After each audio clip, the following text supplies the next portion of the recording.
Okay, hi everybody. I'm Danny, and that's Lorb. That's my Twitter handle there, Interrogator, and below us is that of our company, Bitpanda. Today we're going to speak to you about our role within a cryptocurrency brokerage platform and the role of Python, how our team is organized, and some of the libraries that we rely on to interface with blockchain technology. So for a little bit of context, we have this company centered in Vienna. Bitpanda is a platform for buying and selling various different cryptocurrencies. And within that, Python makes up a fairly large part of the backend. There's other stuff done in Java and PHP and so on. But Python is a fairly rapidly growing part. When I came on board about a year ago, I was the third Python member. Lorb was the founding Python member. And then we've grown to 10 in the past year. So it's fairly rapid growth, and that's likewise for our entire company. Lorb was the second employee a couple of years ago, and now we're up to 80. Which includes a large support staff, a back end, a front end, and accounting and law and places like that. But within Team Python, the 10 of us, we share this programming language with 8 other friends of ours. And between the 10 of us, we're from 9 different countries. We're a very international team. We just hired our second Austrian, with Lorb being the first. And we kind of pride ourselves on being a non-hierarchical team structure. We don't have really strictly delineated roles, and we try not to do a lot of assigning of tasks to newer team members. Instead, people just fetch tasks from issues that they might be interested in working on. So part of this talk today, we do want to spend reflecting on the organizational structure of our team, and hearing if anyone has similar experiences working in this kind of non-hierarchical space. I'll take you through very briefly how blockchain technology works first, and I'll hand over to Lorb, who will talk about how we've implemented Python as a way to manipulate these blockchains. So to put it simply, we can think of a blockchain as just a distributed and ever-expanding database. It doesn't get smaller. It just keeps growing with new bits of data added to it all the time in the form of blocks. The most common use case, which I'm sure you've all heard of by now, of blockchain is as currency. So I'm guessing everybody has some familiarity with Bitcoin, Ethereum. The reason that currency is one of the main applications of blockchain to date, it's very attractive because these blockchains are decentralized, trustless, and resistant to tampering and censorship. So currency is kind of a natural place where blockchain might start. I'll get back to that in a second. To explain the kind of workflow, the computational workflow of a blockchain system in general, this is not always true because now we have hundreds of competing blockchains out there. But this is a general rule for how traditional blockchains like Bitcoin are organized. What happens is new transactions are created. I want to send X amount of this currency from this address to this address. Then that transaction is broadcast. It's kind of snapped up by people we call miners, who assemble a set of transactions into a block. And they do this computationally intensive hashing work, which you might know as proof of work, in order to turn, a set of transactions into what we're kind of euphemistically calling a block. The block gets added to the end or appended to the chain, and then you have all of these validator nodes, which anybody can set up and run on their own computers. These validate the presence of this new block.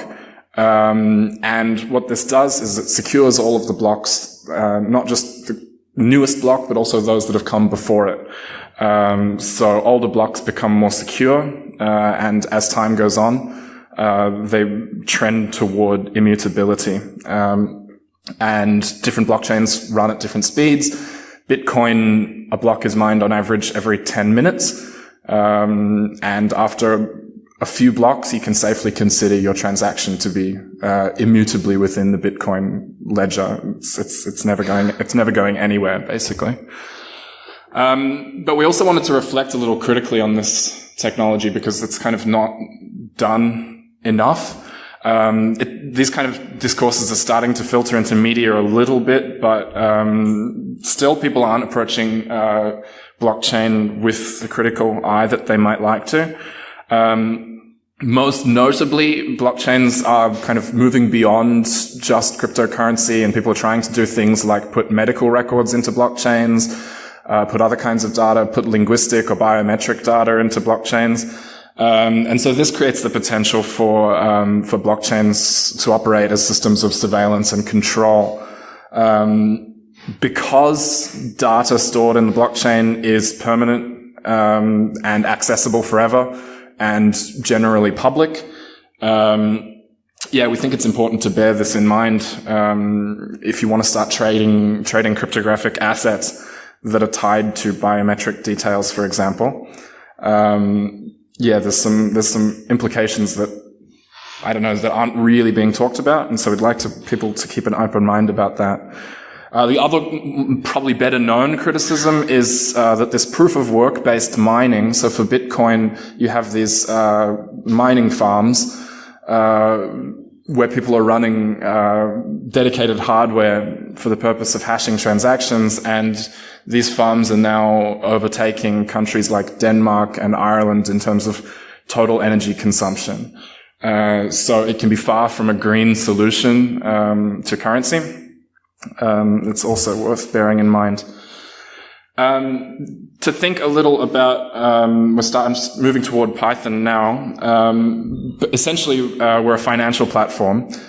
So in comparison to a lot of the talks that we've seen at this PyCon so far, we have a bigger emphasis on security because we're dealing with real people and their real money. Some people invest, sizable amounts of their savings with us, and then they trust us not to lose that anywhere. So this means, in comparison to some of the code that I've seen presented so far, we have multiple layers of fail-safes and fallbacks, a really strong emphasis on logging and alert messages that we get as emails multiple times a day whenever something goes wrong. We have to prioritize good test frameworks, and getting high coverage on all of our libraries. If we're not doing this, it's possible that our code could just always be leaking real, tangible value. Because this is a cryptocurrency, there is always the potential for black hat or bad actors in this space. So we've got a very security conscious model. But one of the issues is that we're also bound up with third-party libraries. We need to rely on the node software produced completely outside of our control. This is a little bit of a worry. We have no choice but to rely on it, but it can be published and released in non-standard ways without us having much of a chance to review it. So we've got a security focus. What are we doing inside Team Python exactly? A few different things. The main thing is that we facilitate the buying, selling, sending and receiving of many different cryptocurrencies. How many do we have now? 9. At the moment, 9, but soon to be expanding even more. So things like Bitcoin, Ethereum, Litecoin, Dash, Bitcoin Cash, and a few others, Komodo, notably. Any others? Ripple? Yeah, ERC20 tokens. Yeah, and we're expanding into this domain of ERC20 tokens, which maybe we'll get into if we've got time. But so in order to make that happen, what we need to do is we need to be able to generate these cryptographic wallets, and we need to store transactions and wallets inside databases that only Bitpanda sees. We need to be able to build and send transactions via these nodes for each different coin. We also need to parse the blockchains in real time and check if any transactions on a blockchain are relevant to us somehow, if somebody has sent money to their address on Bitpanda, for example. And we need to do all of this with in mind the idea that we're going to be supporting an ever-growing list of currencies, some of which are completely different and some of which really challenge what meant to be what traditional blockchain structures are. So yeah, I guess at this point I'll hand over to Lorb, who will take you through each of these 5 enumerated points in a little more detail. So the first point is to create crypto wallets. So a crypto wallet is roughly like a physical wallet. It's a store where your cryptocurrency is kept safe. They exist in different variations, but technically it usually boils down to just being a keypair, a public key, which you can in some form give to other people so they can send you money, and a private key that you can use to prove that this is your wallet, that this is your coins, that you can spend this currency. Like it says, the address of the wallet is usually some representation of the public key, because public keys are usually not something that I want to give someone else like easily or can easily remember. Addresses are used instead. They are much shorter. There is some networks that came up with nice ways of transforming them into even nice strings, like where my wallet could even be just the string Lorb, and then you could send there. It's not perfect yet, but yeah, in some representation of public key is usually just what the address of your wallet is. Users can deposit and withdraw there. So, users can get cryptocurrency into our system, into Bitpanda if they want to sell it, by us giving them an address. We tell them this is your address. If you send money there, we will detect this and we will credit this money to you in our database, and then you can sell it and we will give you euros, dollars, whatever you want. And users can, of course, also withdraw cryptocurrency, so they can ask us, please send cryptocurrency to this address that I have with you, and we will do that. The private key for the deposit address is held by us. There's multiple reasons for that. We encourage our users also to withdraw all their funds. In crypto, there is the saying that it's not really your money until you're the owner of the private key. And we also encourage people to use their own wallet software on their computers. And we also people ask us sometimes, can we not just import our private key to you, and then that's a deposit of my funds? And we don't want people to get into a mindset where they give away their private key. A bit of a technical excursion here. Something that's very nice that came out of the crypto space is hierarchical deterministic keys, which is a very nice way to generate public and private keys from a given pair of root keys. So you have a private root key and a private public key. And new public keys can be derived from the root public key, but no knowledge of the private key is required.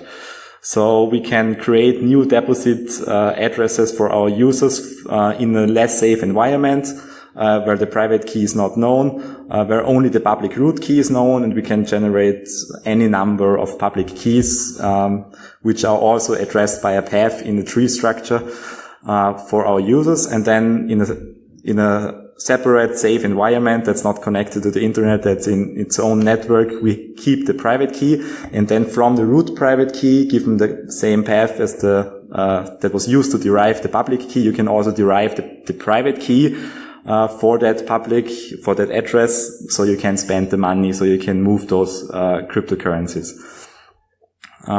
There's any questions on more technical details will be available after the talk. So we want, of course, to send money, to receive money. So a transaction associates a public key with a balance. So a transaction changes that public key A wants to transmit its money to public key B. Of course, what's required for this is that the private key of A signs this transaction as a proof. Yes, I actually do really want to give this money away. I want to assign it now to public key B. There's also multiple, more complicated options, and this is just a general view how most blockchains do this, how most cryptocurrencies do this.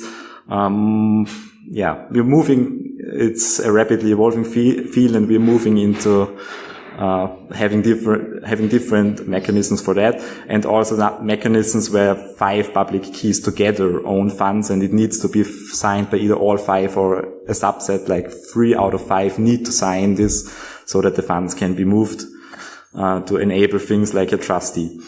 We use btcpy, which is an excellent Python library to do those cryptographic functions, to sign those transactions. We created our own fork from this because it originally only supported Bitcoin. We need this to support multiple currencies like Litecoin, Dash, and a number that have been derived from Bitcoin. It is open source. I'm very happy if anyone wants to get into crypto. This is a very nice place to get involved, to start.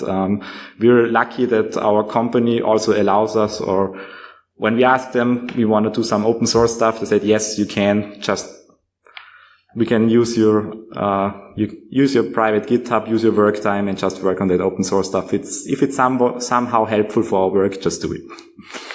And then once those transactions are signed, usually it's represented as a hex string.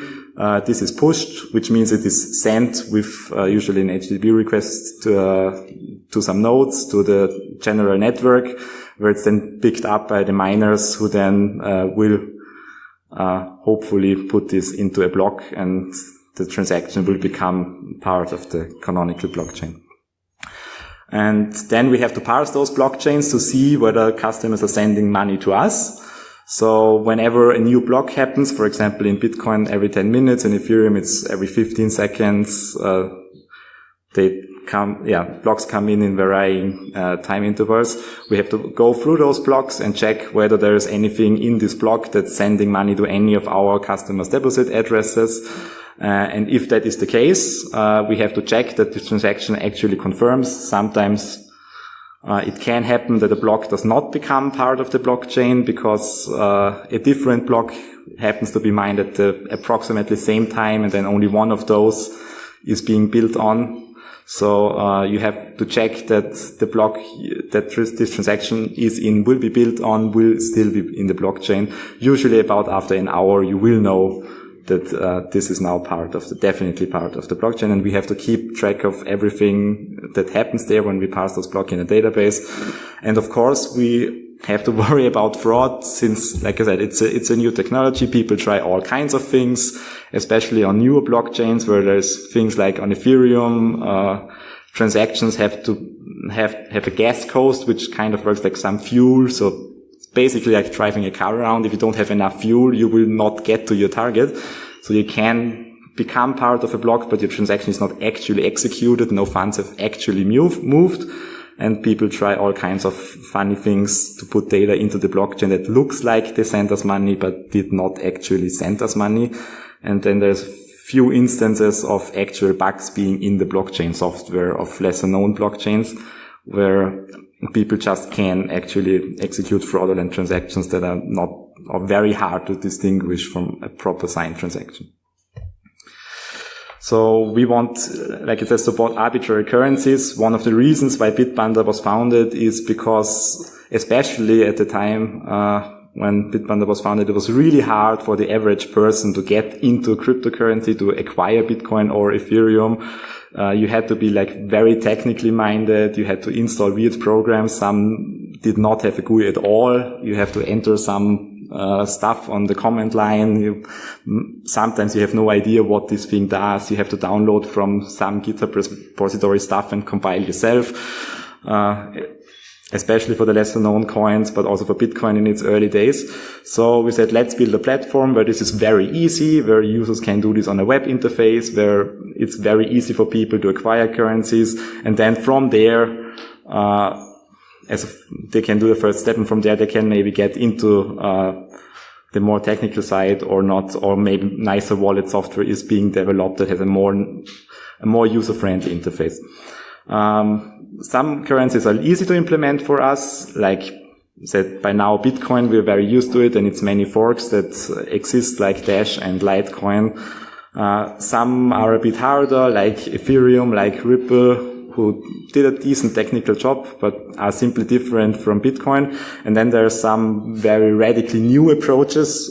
Also some blockchains that simply there's blockchains that have basically one developer working on them as full time, and then that's it. And whatever that one developer publishes, that's software that runs, and you have to deal with it. Or IOTA, which wants to be quantum safe, which has a very novel approach. It wants to run on Internet of Things applications. It doesn't even follow the concept of blocks that much. So that's even hard for, like, if I can call us blockchain experts, it's even hard for us to implement that properly and make it possible for people to have some nice web interface where they can work then with this. So yeah, but we try to be very abstract in our classes, write subclasses for every coin and move as much functionality as possible into the abstract classes where Python is really helpful for us. And then in the subclasses deal with the differences between the coins. So, one more part that makes this hard is maintaining the nodes. So every cryptocurrency is associated with a node software which basically defines the cryptocurrency. Like it says, they are inconsistent in every possible way.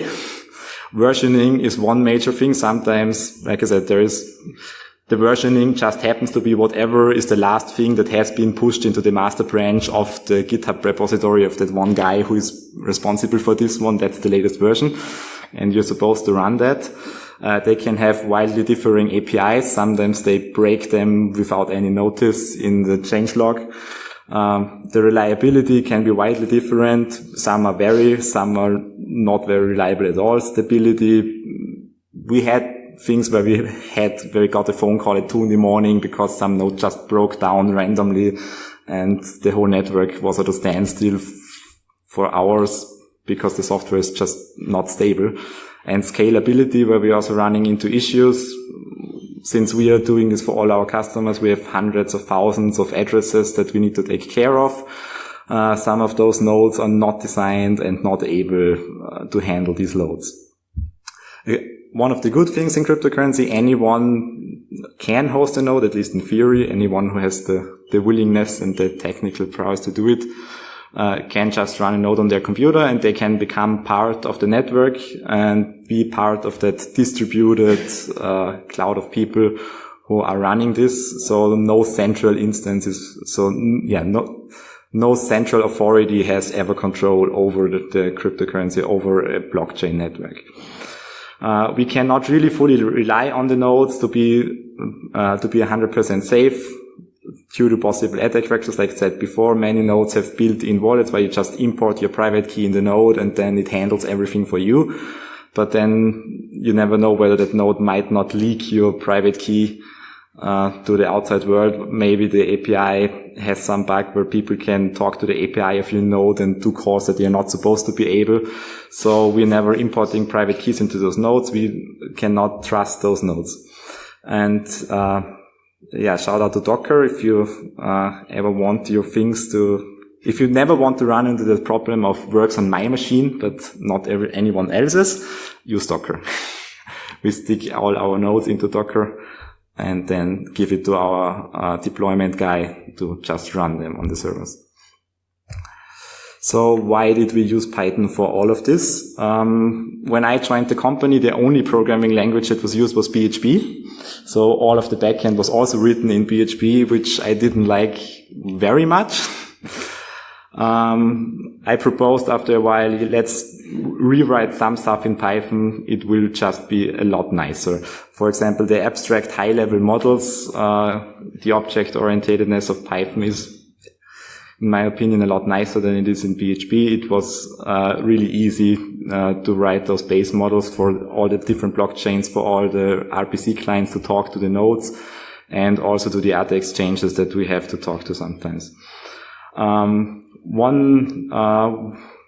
one tool that really helped us out a lot is Django.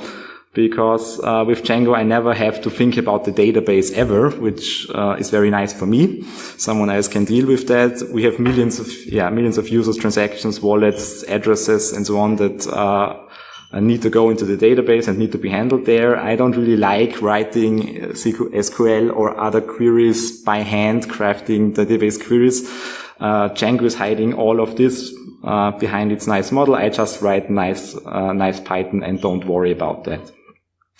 And if it ever becomes a worry, if it's if there's an issue of scalability, then we can hire someone or someone who's an expert in that can work on those parts. And they are very nicely separated from all the rest of the business logic by Django. Rapid prototyping that, Python is famous for. And obviously, yes, we actually enjoy it. It's simply a lot of fun programming in Python. I've experienced with a lot of other programming languages. My job satisfaction definitely increased when I switched from PHP to Python. So like I mentioned, Django abstracts away the database. I really enjoy that. It provides an API for the other teams, especially front-end side. Still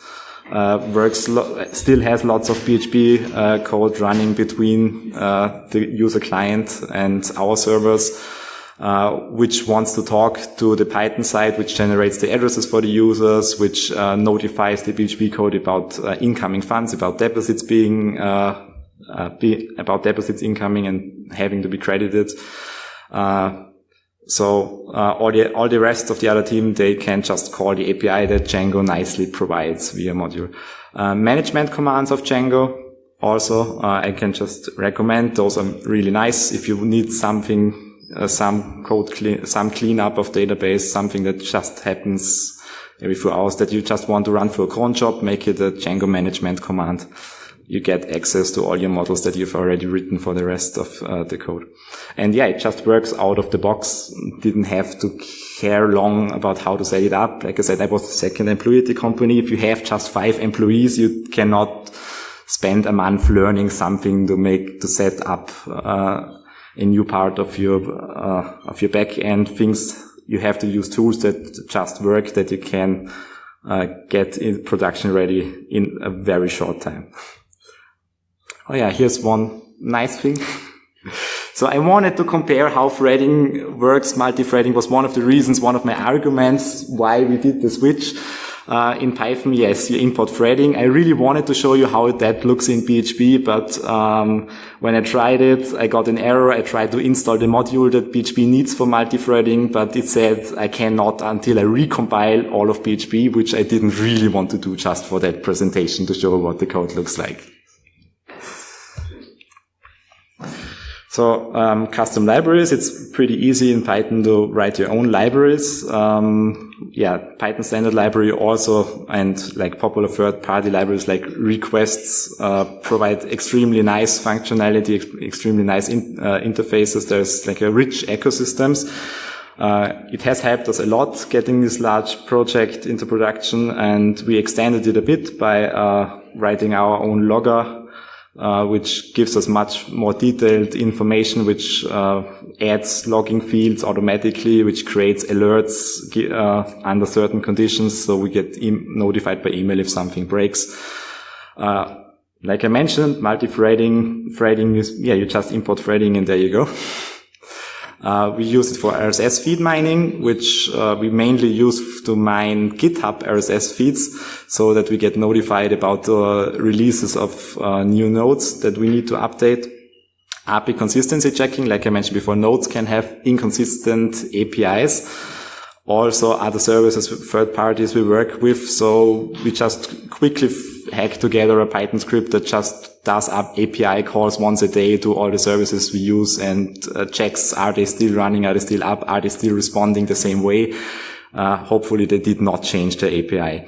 And also integrating with the Amazon Web Services where most of our stuff is hosted. There's a nice library, Poto free. You just import that. It has all the functions. You don't really need to think about what's happening behind the scenes there. Like I said, it just works out of the box. You just subclass it, add a bit of functionality that you need, and you're ready to go. So, like my colleague mentioned, and friend mentioned earlier, quality assurance and testing is very important to us. Code style is luckily somewhat enforced by Python. And also that our deployment just works. We're using unit tests quite a lot. Mock is an excellent library that is also now part of standard Python, so I'm very happy about that. I can just recommend everyone. I mean, usually when you tell developers, well, everyone should have all of the things tested, you get a bit of yeah, sure, I know, I should. But we actually do that. VCR is very helpful in that. If some of your tests involve external services you have to call, you just recorded it like on a VCR cassette, and then in all your further tests you just get that cassette replayed. You're not relying in the tests on external services working. Coverage to see what parts of your code are actually covered, where you need to work more on tests. I thought it's kind of nice to, get your imports in order. PyLint, of course. We even define our coding style by just having a PyLint configuration file, and whatever that file defines, that is our coding style. PyTest just makes running tests pretty much effortless, and like I mentioned, Docker. I want to give over to Danny here again, and he will hold the last part of the talk. All right, so I'll just reframe the discussion a little more abstractly and lead into question time here. But first, just go over some of our short and long-term goals in Team Python. We're really into this idea of ensured consistency. We do a lot of validation of JSON, making sure that everything contains correct fields. Again, this is just a consequence of working in a domain that requires a focus on security. We want to, and are now able to do open sourcing when we can. Things that aren't trade secrets, like address format conversion for a given coin, if they have an old style and a new style of address. We're able to open source this, but we want to probably create a more rigorous framework for Team Python, maybe even the other teams within Bitpanda, to do open sourcing. We think this is really critical in an area that, like crypto, which encompasses everything from large exchanges to mining communities to hobbyists and developers. We're invested in this idea of subclassing everything from very abstract base classes. That's part of the reason we chose Python. And we'd like to be able to exploit object-orientedness in general to model blocks, to model blockchain, all as objects, and proceed from there. And then in terms of the organizational side of things, we're still expanding our team, especially with people with expertise in blockchain specifically. And we're looking at ways to grow our team without explicitly adding levels of hierarchy and really rigorous training and that kind of stuff. Looking ahead a little bit further, the kind of new technologies we want to be working with. Maybe some people are familiar with Bitcoin's Lightning Network. These are called second layer solutions, or technologies that are kind of integrated or operate on top of blockchains. We'd like to get involved with some of this within Python and Bitpanda. Also new coins, which are always appearing. We're going to need to add them, and tokens, which currencies like Ethereum support these tokens within the Ethereum blockchain. There's always new things coming out that we need to focus on. Diversification of services. As our company grows, it's going to move in different directions and trade new kinds of assets and that sort of thing. So we need to be mindful of moving beyond this limited idea of blockchain being like Bitcoin blockchain. The growth of the team through a recruitment and training process. We need to find a way to do this that's sustainable and graceful. It's not always that easy. And we want to look at community outreach and engagement. organizing things like hackathons, because as I said, there's a lot of different stakeholders, and they all face similar issues. Like we, as a brokerage, we have to pay transaction fees on many networks, but so do just everyday users. So every single person in the blockchain space has some motivation, except miners, I guess, to try to bring down transaction fees. And so these kind of tasks are probably best organized as hackathons or open discussions or something, invitational. We're hoping that we could become a hub in Vienna where we're located for working on any kind of code where diverse stakeholders need solutions.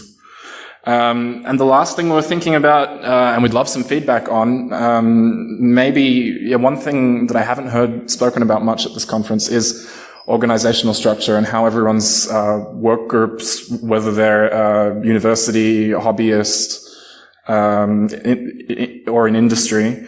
For us, it's our consideration is we think that in order for good code to be written, the work environment needs to be a happy and productive one.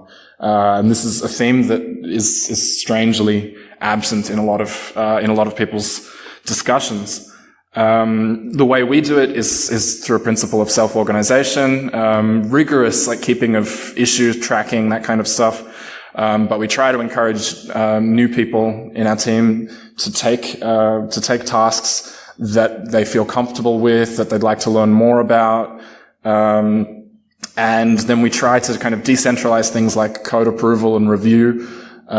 So even the veteran members of our team submit code to newcomers for approval. And then even if the veteran members are sitting with the newcomers and trying to explain to them how code review should work, we don't enforce this one-way hierarchy where only two people can approve code entering the master branch.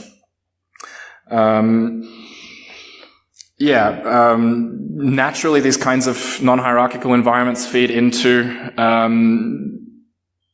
things like consideration of open source, and we'd like to be interested in finding out anybody else's strategies for doing open source within industry. The best way to do this obviously would be through consideration of organization theory and research. So if anybody had any resources for us on structuring a community of developers, work community, I guess, then we'd love to hear them, because the best way to do this would be through a consideration of the evidence and so on. So that's us in Vienna. You're welcome to tweet at the company or at me. And we're happy to take questions on any of the broad themes we've presented here, from the Python implementation to blockchain to organizational structure. Thanks a lot.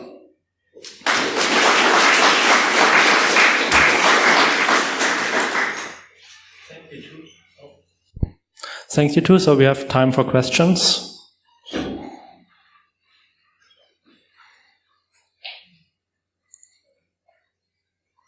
Okay. You can join me here. Hi. So you use the Amazon Cloud Server for your backend server? Yes. Most of our stuff is hosted in the Amazon Cloud, yeah. Okay.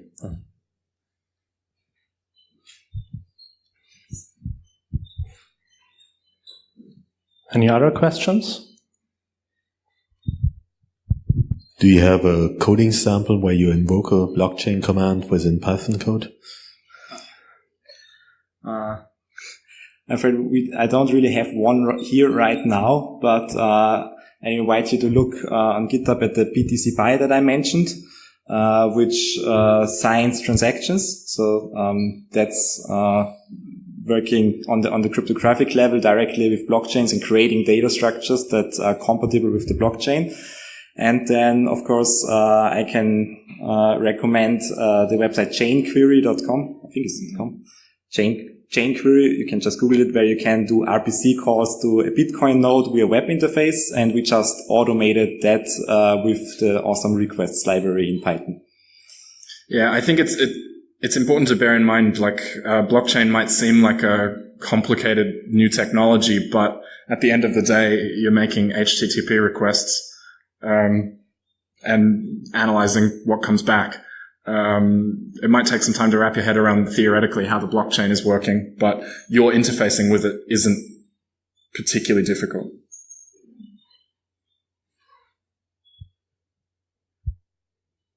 Okay, if there are no questions, then thanks again for the talk.